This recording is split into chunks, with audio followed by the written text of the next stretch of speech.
Toby, you're looking great, by the way. That is outstanding. Huh? Outstanding. Yeah, it's fabulous. Oh, fabulous. Oh, nice. Oh, my Attaboy. goodness. Attaboy. And I then just did that this just is, now while waiting for you guys. this is mine here, this little tiny I saw Christmas it. tree. Yeah, there you go. So the Well, first... of course, the tree's still up at New Year's, or Absolutely. a week after. Absolutely. Yeah. But Skin, if you think about Christmas broadcasts, think about it for a sec. You thinking hard? I could see that. Yeah. They always happen before Christmas. Always. I'm still hung up on we're going to publish 2 episodes between now and New Year's. Is that correct? Is that what I just heard? That's right. Well, we got one more coming up in about 10 days. That's from an old session. That's 102. This one right now that we're about to start is 103, and it will come out just before Christmas. You with me? Yeah. And then the second half of this session will come out just before New Year's. Skinny? Doom, doom, doom, doom, doom. I got to go get my costume then. Hang We're losing him. We're losing him. Oh, we've lost. He's gone now. He's got a costume, but he was thinking the second episode is. Yeah. You know what I couldn't find today is bells. Oh my goodness! I don't have anything like that. Oh Why my don't I? goodness! In comes one. Oh my goodness! Just me by myself. Merry Christmas out there, kids. Oh, oh, oh.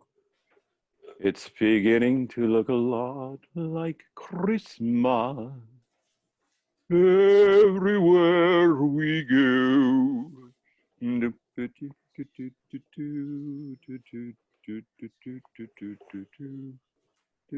Finger heart, Merry Christmas. Oh, I don't have a Christmas sweater. Beauty, Skin. Beauty. Oh, RJ's got a little snowman now. I've got, Go ahead. This is a Red Mountain jacket, by the way. Oh, out of the park, KJ. Out of the park. Oh, nice. Nice, nice, nice. It's just outstanding. Recorded for posterity. Yeah, outstanding. Well, I don't have any sweaters. Christmas or nothing. They all seem to have disappeared. Perhaps Cromer stole them. Probably. That's the assumption I would go with. Nice hat, Skinny. Huh? Yeah, it's an official Christmas hat from last year's Christmas dinner. Ah, The and crown. you still have it. Yeah, I pinned it on the board because I thought it was too good to throw away. Oh, hi, Sue. Cass? She can't hear you. They're waving at you, Sue. Please. Hi.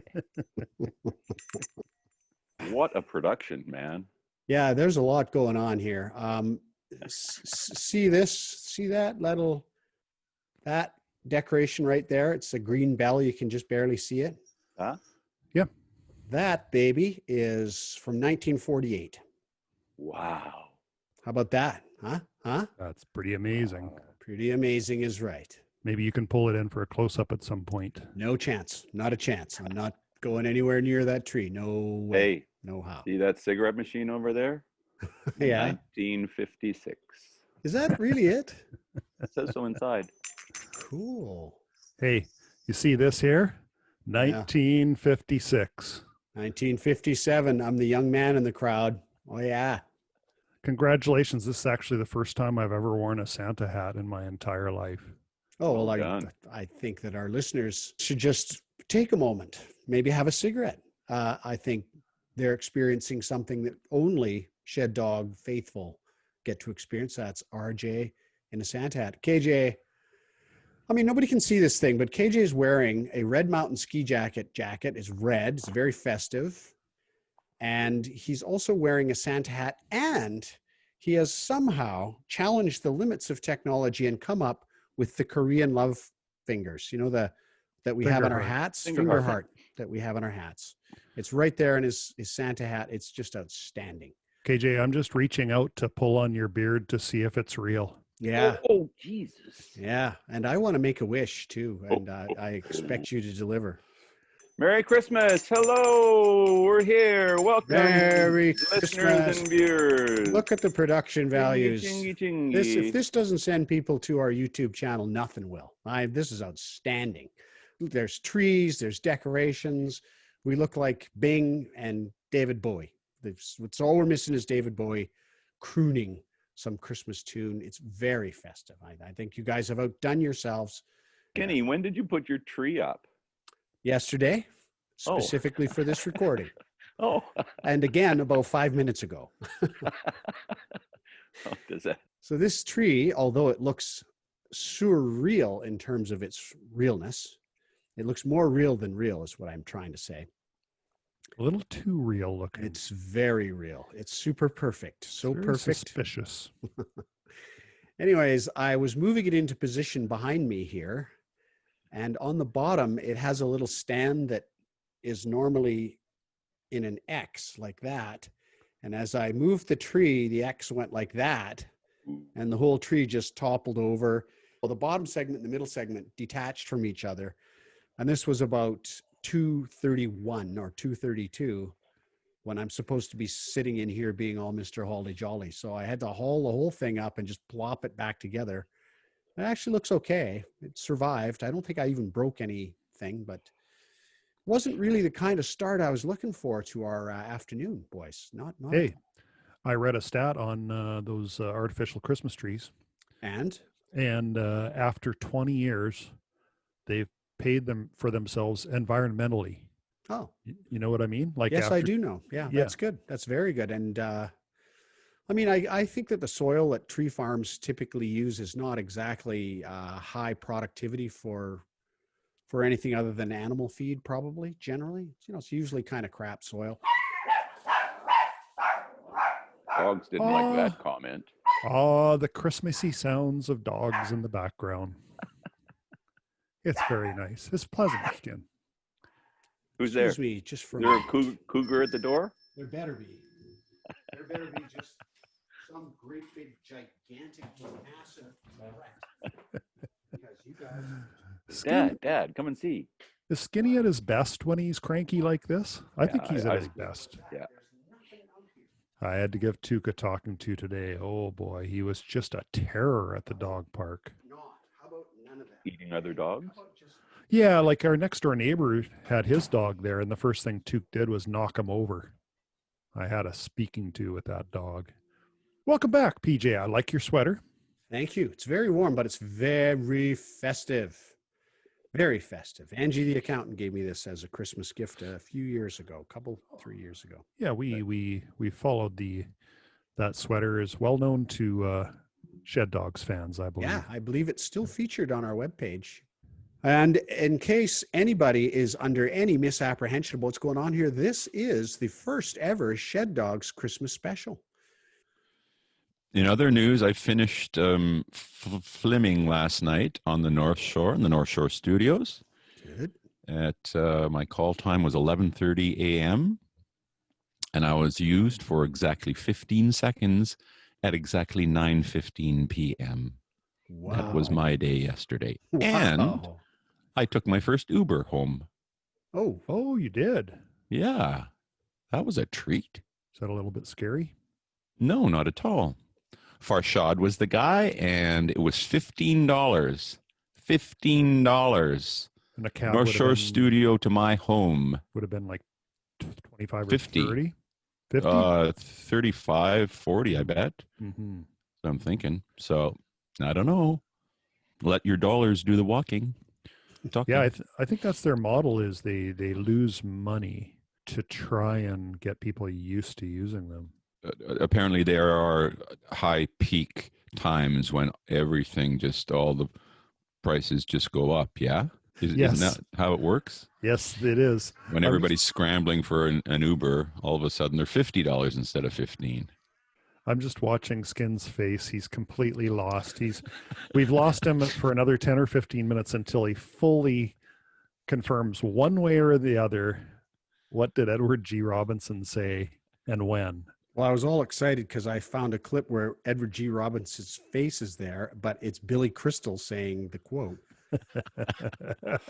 Where's your Messiah now? There's no Messiah. This is the old, he just came up with it. And it's the funniest thing ever, but there's no. And then there's a clip here of Moses presenting the tablets, which is, Well, where's your God now would be in response to some kind of big disaster, right? No, it would be in a response to Pharaoh's persecuting the Hebrews, and he's challenging anybody to do anything about it. Oh yeah, well, how about if I do this? Where's your God now? I have to start right from age 13 and revisit, rebuild my entire self. It's just, We agree, Skin. We agree. Yeah, we think so. Start from the beginning. Well, Hey, I just think you guys should be aware that it could actually be worse. If I do that, it could be worse. So think about it a minute. My little entry about COVID, how is it with you, has to do with if we should talk about where COVID is right now and where we think it might be when this airs, for instance. Mm-hmm. Is that something is that sort of blowing the whole facade of this? No, we're Zoom thing? We're far beyond all that at this point. Okay. In fact, I think we could just may as well go ahead and say today's December 3rd, I believe. And here we are. We're preparing for this to be released in a timely fashion for the actual Christmas season, which is not December 3rd, in spite of everybody who put up their trees genuinely. Like, we put them up for this podcast, and I'm sure nobody in this podcast ever puts their Christmas decorations up this early in the year because it's morally wrong. We'll get some feedback on that, I'm pretty sure. But anyway. Yeah, no, I do. I'll give you quick feedback. I disagree with that completely. In fact, Sue does decoration here, a decoration there around the house. Like your tree isn't up though, is it? This is our tree. Oh, yeah. We stopped putting up real trees, I don't know, 10, 15 years back. And we do have a Charlie Brown tree, which literally is just a replica of the Charlie Brown tree. It's just fantastic. Nice. Yeah. But are you saying you don't put it up? Sometimes. This one is the one that always goes up, and sometimes we put up. It just depends on the mood. And I haven't put up the Christmas lights outside the house yet. That's coming shortly. I went full trailer trash on that decision and just left them up all year. Oh, well, that works. Nice. Yeah, I used to do that, and I used to get them to break every couple of years. So I finally started taking them down. But I got better models now that are easier to put them back up. The way you phrased that sounded like you somehow stress tested them so that they would fail every couple of years. And I thought you were going to say, so you had the pleasure of getting a new string. I used to get them to fail every couple of years. No, but I didn't mean that, but I can see how it sounded like that. But yeah, the sunlight would just kind of burn them out, I guess, or all the water flowing over. Yeah, I think the sunlight just deteriorates all the insulation to where it cracks and then water gets in it and then it's over. Yeah. Well, me and Dill wrapped the 3 trees out front, and we do that. Oh, geez, every year. Oh yeah, those look and nice. It's higher this year because Susan trimmed the tree, so they're way up there. The 32-foot ladder and stuff like that. But I left them up one year, and trees grow. Who knew? Yeah. Like, they actually grow sideways. They expand. Yeah. And it just snapped those little suckers. Oh, they're so strong, trees. Oh, did you wrap them tight on the trunk? Is that what you mean? Apparently too tight. Oh, yes. That's very fun. Because you do see that people and in the course of a year, the tree just shrugged them off. Atlas shrugged. Yeah. Isn't it? I just found it amazing that it's that much, right? That's very fun, I think. Yeah. Anyway, those are up, but our tree doesn't usually go up until, I don't know, next week maybe? I don't know. Well, okay, so then let's just edit me saying it's morally wrong to be this early. It's just December 3rd. It's your opinion, and you have a right to it. Wrong or right, Skin, you have a right to your opinions. Wrong or profoundly stupid, you're entitled to your opinions. It's good to know. I'm glad we're giving a good amount of Christmas cheer here, guys. Ho, ho, ho. Ho, ho. We should have made some eggnog. Yeah. Actually, there's a thought. What is everybody hoping for Christmas? Anybody? You guys, here's the thing. For years and years and years, I have found it just so difficult to think of what I want for Christmas. I never have a Christmas. You know, the things you actually want, your kids could never in a million years afford to buy you, and you can't even afford them yourself, which is why they're still on your list of things you want. So then they ask you, what do you guys do about that? Well, I get letters every year on how much I mean to the kids. And that's I hate something you. that money cannot buy. I hate you. I hate you. Oh, that's why I asked you guys about the AnyList thing, if you got it, because I bought AnyList, except when I open it, it's just on the same AnyList as our AnyList, right? It looks So- the same. Yeah, but it's just an extra list, so it's the household list. So we did it for Christmas, and so far in there, I've got grandchildren. Do you actually want Nice. grandchildren? Wow. Nice. Wow. I just what threw a it on guy. for fun. I threw a puppy on there too. I think Susan will probably, we might be doing that. And of course, a load of firewood, please. It's Christmas after all. Oh, yeah, for sure. And the children are all moved out they're all in the West End in their own little humble joints, and life is good. We're losing PJ again. Where's he going? Sorry, Skinny. No, But- no, Skin, in case it wasn't clear, Is that boring?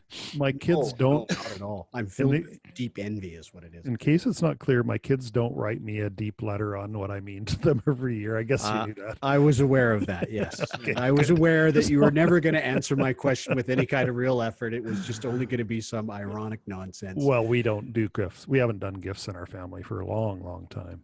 Yeah. There's like Sue is allowed to buy some small things, kind of personal items, but You don't do stockings? we did stockings right up till I think 5 years ago. Oh. Even that was a kind of a stress item, Oh, it's all stress. All yeah. stress. Yeah, so we kind of removed the stress quite a while ago. Good for you. Heathens. He already told me I'm entitled to my opinions. So You are let him rip for a change, Skin. yeah. Instead of keeping it all bottled up. No, I just never, I've always found that a challenge. And I don't know how anybody ever does gifts because I can never figure it out. I guess by the same token, I've never been an especially accomplished purchaser of gifts for others either. They pretty much have to tell me what they want if they're hoping to get it. AnyList, Skin. Go AnyList. Yeah. Get them to write it down. Yeah. That is a well, great idea. I did ask Jenna for a list at least. I don't know if I've asked the other kids. I mean, think of weddings. Those gift registries are the greatest things. They were great for us when we got married, and they've always been great for us when others have gotten married. None of this fiddling around. Okay, you get a toaster. Check mark. I love that. I think that's great. Moby, I hope you get grandkids. What are the odds? Well, You it's never like it's there on the list, right? So it's Yeah. an item they could select. Sure. Looking forward to that. Well, if you get a puppy, I think that's gonna, that's the green light for grandkids. Obviously, Dad has time in his hands and wishes to care for another living thing. So if I have a kid, ship it over to the shed and get on with my life. All good. Do you have a preference for a kind of puppy, or is it a I thought surprise? you were going to go with a gender. I was sure you were going there. Do you have a gender preference as well? But yeah, No, Susan, her Ayurvedic doctor knows 2 dogs, I think. So there's 14 puppies and they're free. And they're sort of a cross between a golden and a German Shepherd, or a golden and a Malamute or something like that. oh okay, yeah. Good looking dogs. So that would be probably 8 weeks from now if I'm still in the market. And you had a golden before, didn't you? Yeah. The thing is that I've never. I think Susan did all the work when Daisy was a puppy. Hmm. I Right. mean, I ended up being the chief dog walker, I think, but sort of the up at night at the beginning, Yeah, there's and a of lot course to it. I'd have to do something to the shed just so it's a little bit dangerous in here, Oh yeah, tail wagging can be brutal. Well, or just just eating stuff they can anything eat. on the Yeah. floor. Stuff Yeah, they can yeah, eat, yeah. I would think would be a thing. What about a small dog? I can recommend Chihuahuas. They don't take up much space. They've got a minimal footprint on the dog walk. And keep them on the piano. Yeah. Yeah. Not a lot to pick up. It's pretty great. So I had you remember that Michael from Coquitlam wrote us a little while ago about condiments. Yes. At Um, some length, I believe. and he sent us a link to I believe it's called the Vienna all beef hot dog. Yep. And I think in the website you said something about how they won't ship to Canada. That's right. But you just click a little button on that website, and we'll put the link in again, and it basically gives you the recipe. Oh, And so we cooked them last night. We made our own. So nice. yeah, we had to make a few modifications because we were going to only shop at our local place. So we didn't have poppy seed buns. Sounds pretty important. But we did have your mustard, your hot peppers. We didn't have the sport peppers, so we just used pickled hot peppers. And Sport peppers? yeah, they're supposed to be sport peppers. Very important. Hey, and you know what you do with these things? Like it's sacrilege, but they tell you to boil them.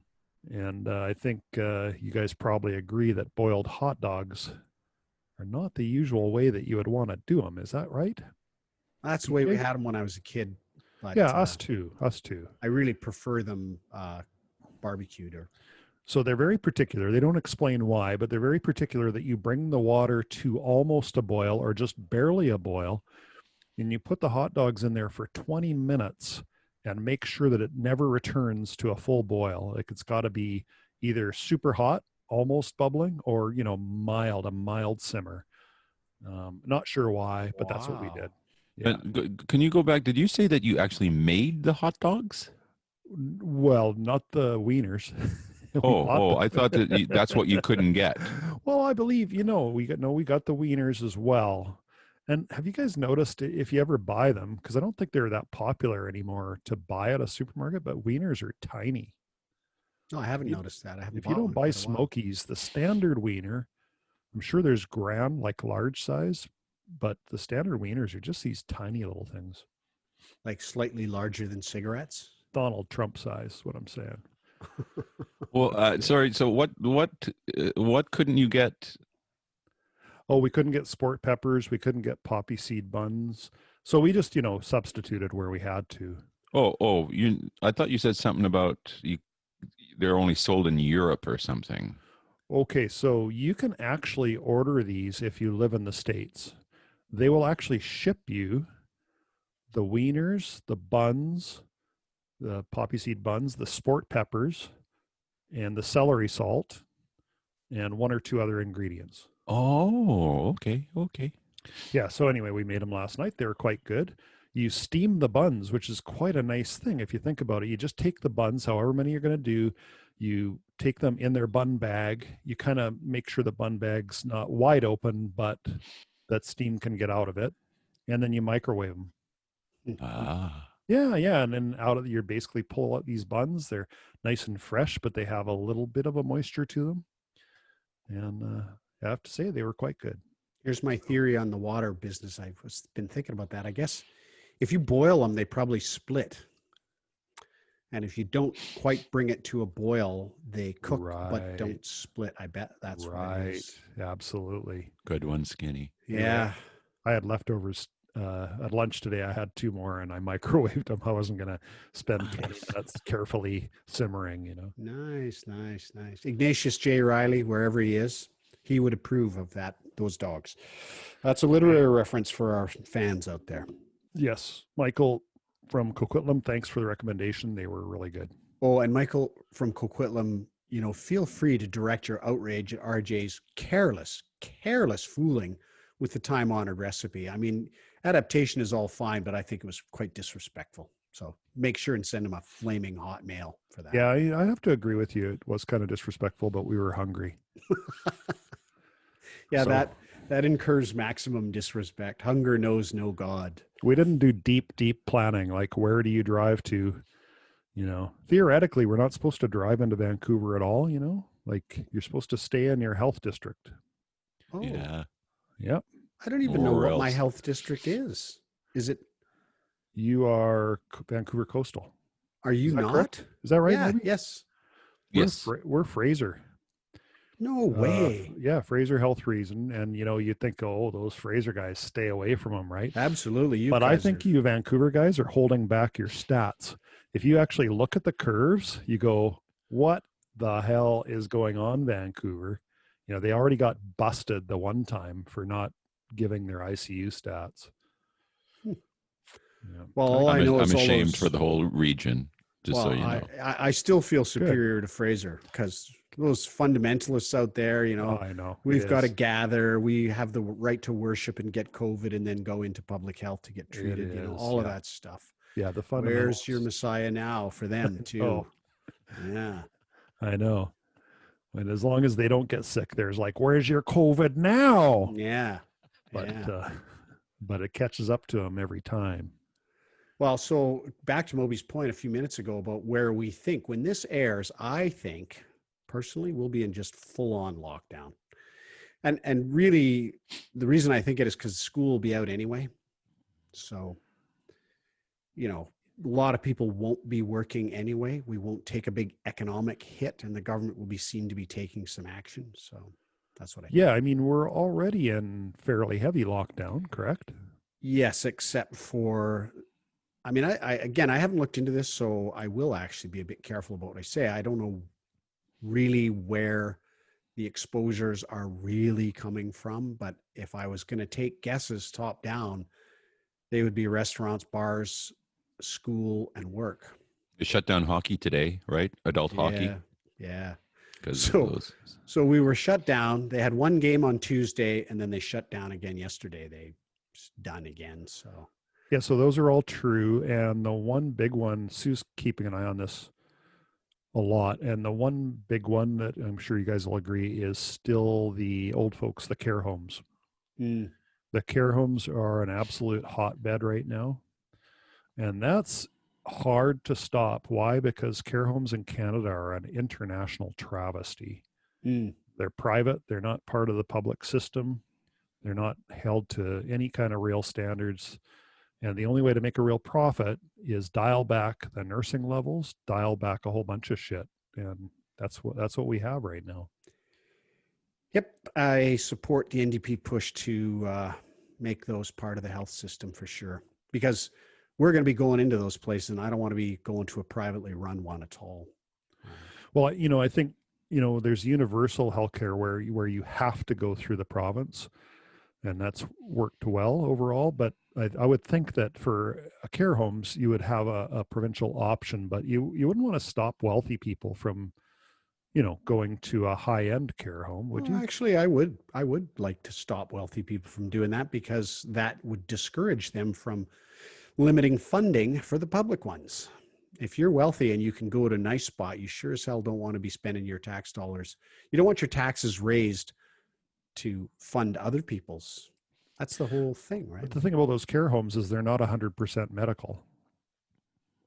Part No, of it is the quality of the house that you're in, the neighborhood that it's in, the yeah. other non-medical services. Those are like those are things that people should be free to pay for. Well, I don't know. I guess we'll disagree on that. I think the same can be said for hospitals, depending on the neighborhood, depending on everything. Some hospitals are definitely nicer than others. The services offered, like Lionsgate, is constantly privately fundraising. So they probably offer services that you can't get at other hospitals. And I kind of think, well, that's a artifact of their location in a relatively well-to-do North Shore, I think. I agree with your remark for sure, anyways, that the care homes are a real problem, and for profit is not the way to run, I think, those. And I think what you're hearing here is my steady progress towards full on socialism. Red on skin. Shouldn't we just all go to supermarkets and have it paid for by the province? And then you have to go to those Oh, provincial supermarkets because they got, food that's healthy and good for you. oh, I see. Stir in the pot, are you, RJ? Stir in the pot. For our one conservative listener in Alberta, I'm taking his point on this. Yeah, well, Anyway, I was never the guy that was going to have that on his island. And yes, that is a valid point. It's super irritating, but it's a valid point. anyway. As long as we got capitalism, we're going to have that, right? Merry Christmas, everyone. Yeah. I don't have any noisemakers of any sort here. Hey, should we do listener mail? Absolutely. We've got some excellent listener mail, and I feel that we need to have a public discussion of some of that mail too. I think that's important to do. Okay, well, hopefully I got most, if not all of it. This one's from Jesse from Montreal. He says, "Hey guys, I just finished episode 97, and I have to say that it's a travesty that Leah Courtney still hasn't been made an official dog." And we agree with that heartily. Okay, so not living in the same city probably makes it difficult for her to be on the show every week, but she at least deserves a regular segment where she calls in and tells you all the things you were wrong about in the previous episodes. Well, RJ, aren't you afraid that would make you redundant? That's right. That's all I got is the loyal opposition. I need a cigarette. I waited weeks to say that. There you go. After almost 100 episodes, the format needs a boost. And let's be honest, her letters are a breath of fresh air that doesn't come often enough. Not that RJ isn't I'm doing wounded I by am that. too. Cut to the quick, Jesse of Montreal. he's harsh. Yeah, Not there's gonna be a reckoning on that too, I think. But he corrects it in the next sentence. He says, not that RJ isn't doing a decent job of reading them. Whereas KJ and PJ are crap, no matter how you slice it. Well, he's not really commenting on that at this Yeah. point. But he says, but we all know he's not quite capturing her rapier-like wit. He says the segment name should be Lee Tells the Dogs What's Up. It would be a fantastic regular segment that all of your loyal listeners would appreciate. Keep up the good work. Now that's a fantastic idea. I think we should set up such a segment, maybe not every single episode, but Yeah, I do think it's a really good idea, but I was wounded, Jesse. He's called us stale. He's called us unexciting. He said we need to add outside talent because we're just not enough. Very harsh. Really harsh. I'll tell you it's what, hard guys, to keep a positive attitude. I think what we should do then is get him on. Yeah. A couple weeks from now, I think. How about episode 105? Yeah. Okay. I think that's a good plan. And the danger will be that he also turns out to be way more entertaining. Well, I think that's a real problem, but we can fix that in post as well. Yeah. We're going to have to really up our game in post if we're going to Where did Jesse go? Yeah. Why is he talking? Why is he slurring when he talks? Something's happened to the sound. His mouth is moving, but there's no sound. But I think we've been slow to realize that since we are using Zoom, that makes having guests way easier than in the past. Yeah. No scheduling the location and getting 4 of us sat down properly, all that kind of stuff. It's quite a bit easier. Yeah, I think the only thing our experience has shown us so far negatively on that front is we do have to watch it a bit with the quality of sound setup that our guests may have.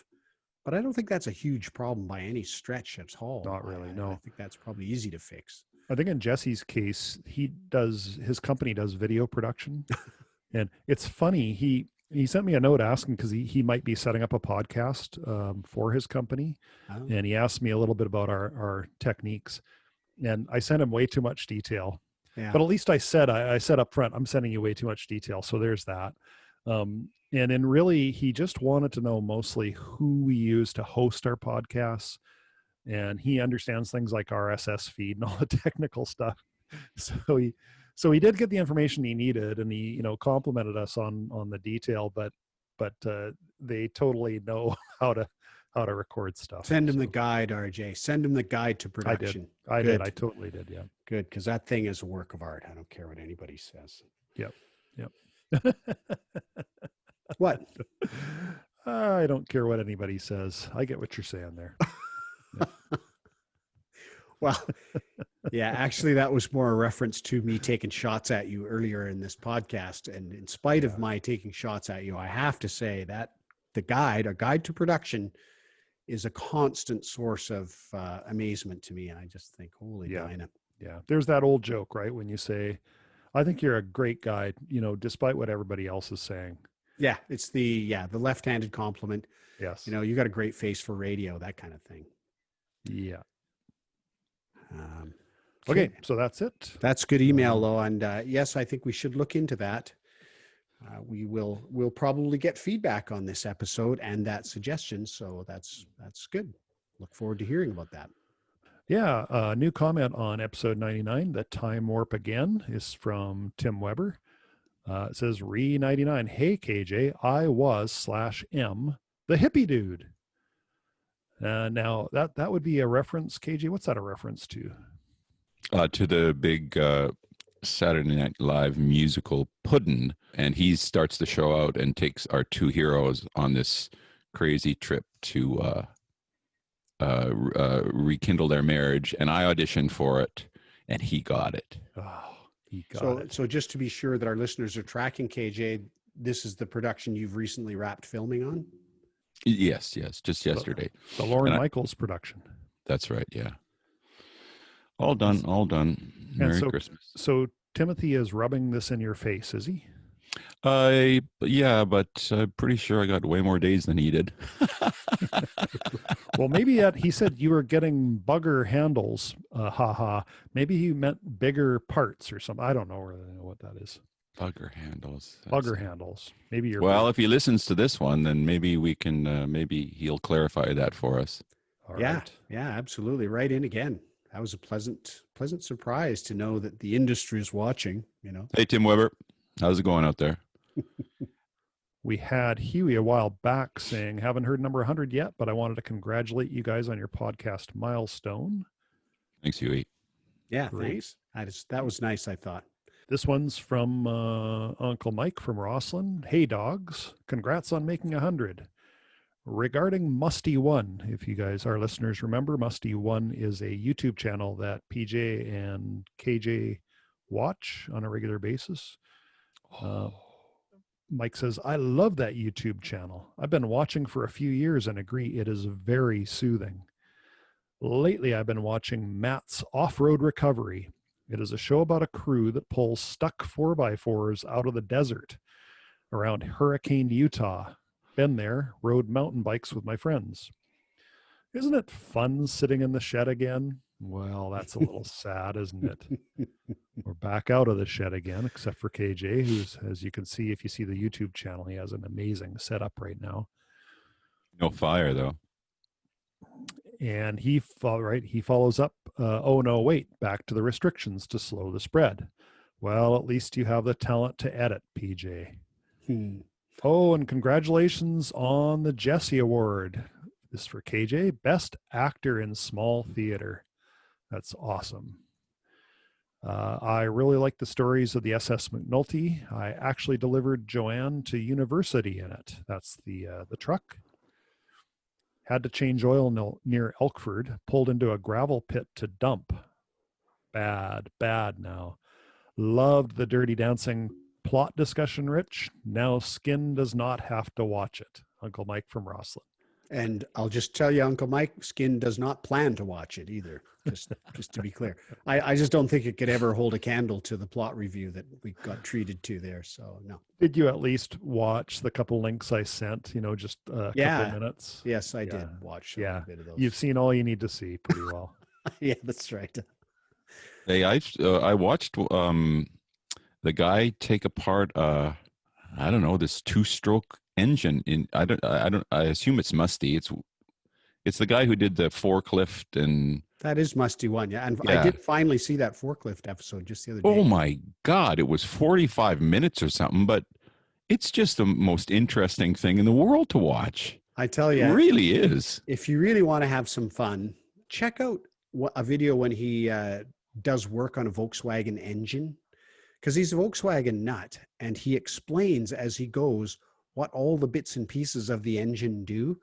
And what's interesting really about it is it shows you the design considerations that went into those engines on all of those Volkswagens through till about 1974 or so, how they work, what little things you got to watch out for, why certain cylinders fail before other cylinders, all that kind of stuff. It's really fun. Yeah. And just, yeah, he does it all the time. And yes, he does two-stroke engines all the time. Well, that one I'll have to have a look at, because having owned a Beetle myself, and I think anyone our age has some kind of romantic, memories of those classic 60s and early 70s Beetles. They were pretty amazing. Yeah. And Mike and Jute were always working on theirs, always had special things going on. Yeah, it's really, really fun.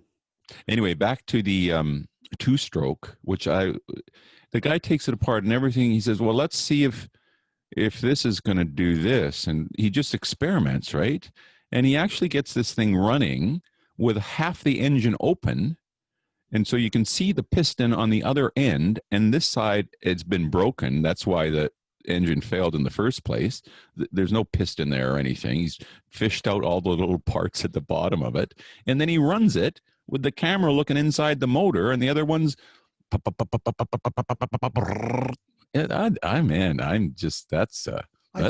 fun. I thought I mentioned that one actually, because I did see that video and I didn't even know motors could do that.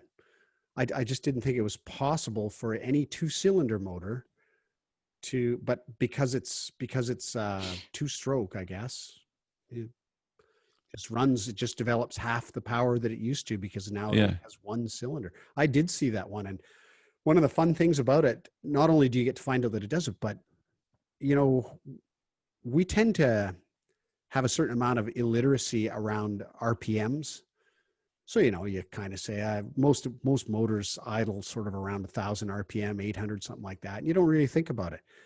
But when you see how fast those parts are flying around in there when they're going like 2,000 revolutions per minute, that's a whole bunch every second.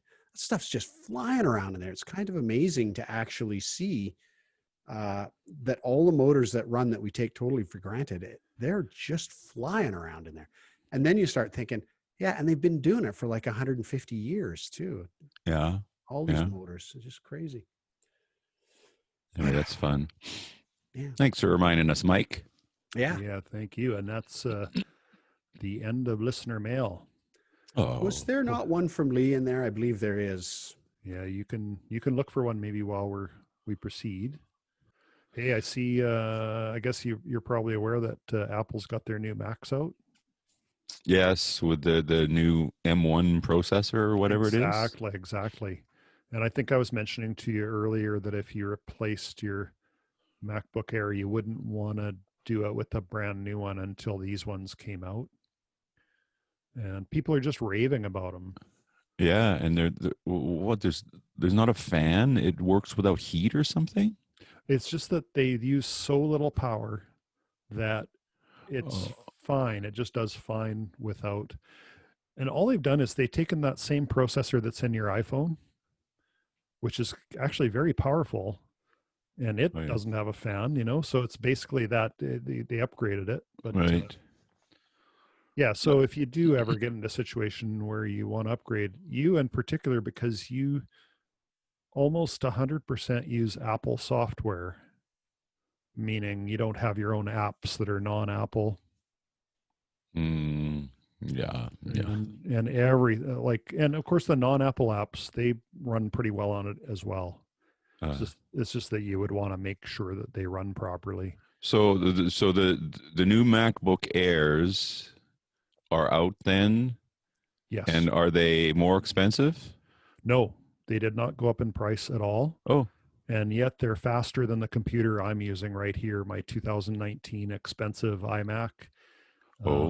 Which is, I love it and everything, but I'm just saying the new MacBook Air is faster than my machine. Right. And yet it doesn't overheat. The battery lasts 10, 12, 14 hours or longer before you have to plug it in. So yeah, if you ever do get in that circumstance where you're well, it's getting close because I still have that bar down the middle of it, of course, and I've adjusted to that. sadly. I'll be amazed when I get a new one and I get a full screen. But lately, it's starting to go winky wonky, and it might be getting close to being completely done. But we'll see. Yeah. We'll Yeah. see. Yeah. You might, are you able to do the occasional backup? That stuff all goes into the cloud, doesn't it? Only if you have that turned on. Well, I'll figure it out. I'll be, because I'll, when it comes to time, I'll take it in and say, please Yes. save everything on this computer and put it on the new one. Yeah. If the time comes that it actually won't ever start up again, like it's completely broken, then they won't be able to transfer whatever's on it. Hey, don't So be just- talking doomsday stuff like that. Okay. All right. I see we're back. We're back with Skinny here. And PJ, I believe we have one more piece of listener mail. Yeah, that's right. It was from Lee of Courtney. She sent one right after Mike of Roslyn, Uncle Mike, and it was in regard to our 100th episode, the dog's climactic lift. And she said, happy centenary, dogs. Nicely done.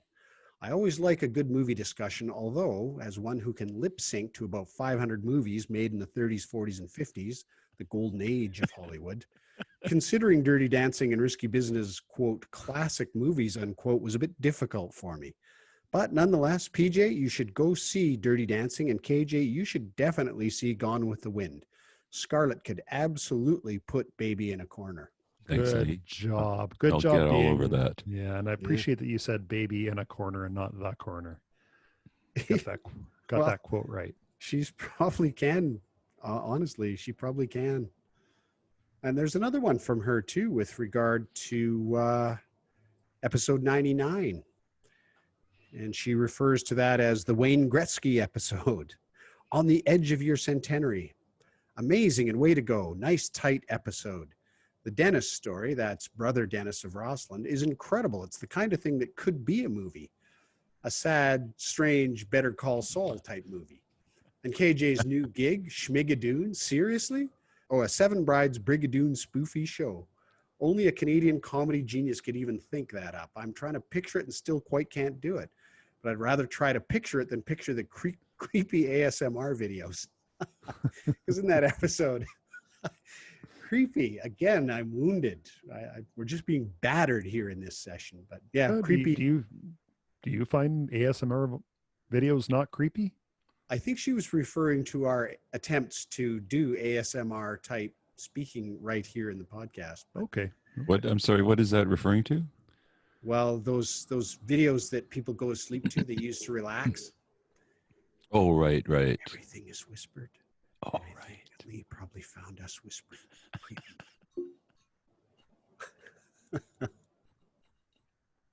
Nice. Attaboy, RJ. I'm with RJ. Those things are only viewable for about 20 seconds before I have to look away and shut it off. So it's probably not just us, it's everybody. And one question about this episode, did I hear KJ say he's never been to Ambleside? Never? I'm more than a little shocked. Maybe you should do an episode where you all reveal really well-visited spots in the Lower Mainland that you've amazingly never been. Finally, good call on the BC election. We came out with a good majority as PJ and RJ predicted. Nice punditry, dogs. All right. So that was a good one. The panel. Yeah. I've never been to the suspension bridge. Either right. of them? The Capilano Suspension Bridge? There's more than one? Oh my good Lord. Absolutely. Here in Lynn Valley, where the air is clean and the people are also clean. That didn't come out right. There's the Lynn Valley Suspension Bridge, which is free, unlike the Capilano Suspension Bridge, which costs an arm and a leg to go on. The Lynn Valley one doesn't have fabulous light decorations, but you can just drive over there and walk across it, and it's pretty epic. So it's not open right now for COVID reasons, I believe, but it's pretty epic when it is open. Yeah, that would make sense. Like a lot of trails are open, but a bridge like that, you have to pass people within like 6 inches. You pretty much got to rub shoulders on that thing. It's pretty narrow. So yeah. But thanks. I've never been to Tiddly Cove.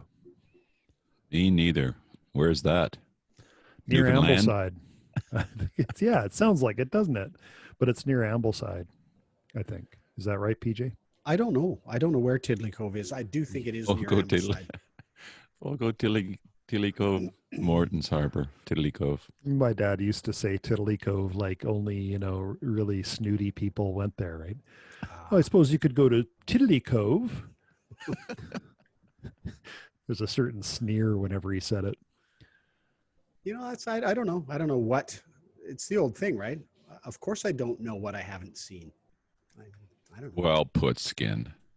That's exactly it. It's a yacht club. What, Tiddly Cove? Well, and there's the Tiddly Cove Montessori School, don't you know?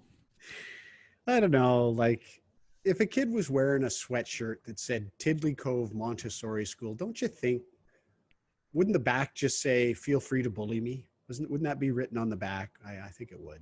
I don't know. I think it's an invitation to be bullied, sadly. I think their parents would sue if they got bullied.